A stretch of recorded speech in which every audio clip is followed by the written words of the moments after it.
فاقرؤوا ما تيسر من القرآن. أعوذ بالله من الشيطان الرجيم.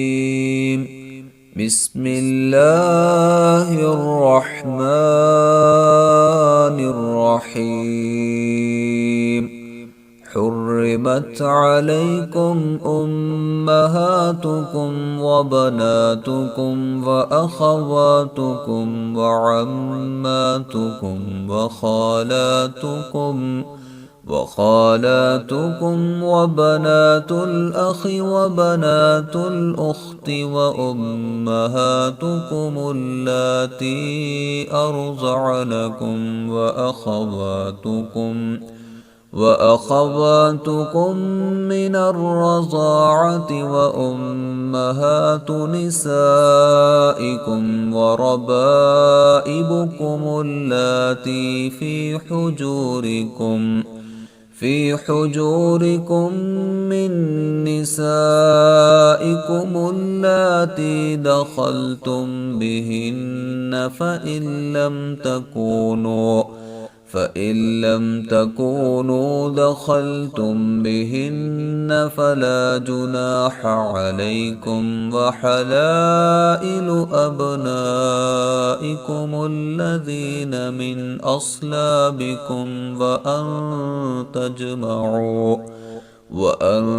تجمعوا بين الأختين إلا ما قد سلف، إن الله كان غفورا رحيما.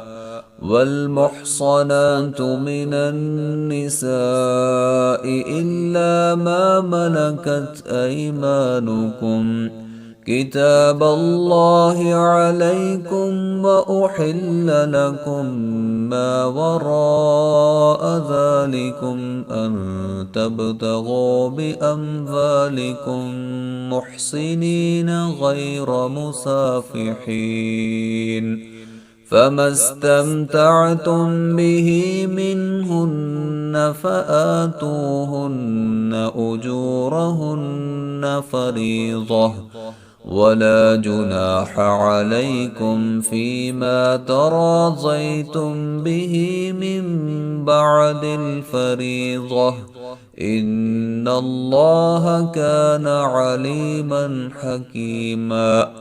ومن لم يستطع منكم طولا أن ينكح المحصنات المؤمنات فمما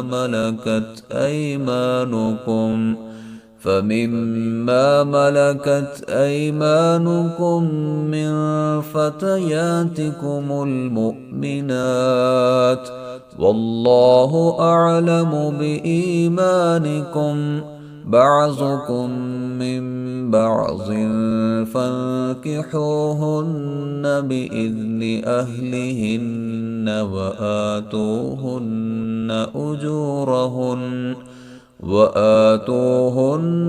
أجورهن بالمعروف محصنات غير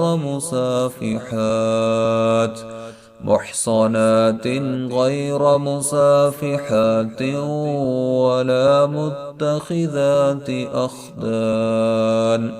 فإذا أحصن فإن أتين بفاحشة فعليهن نصف ما على المحصنات من العذاب، ذلك لمن خشي العنة منكم، وأن تصبروا خير لكم، والله غفور رحيم.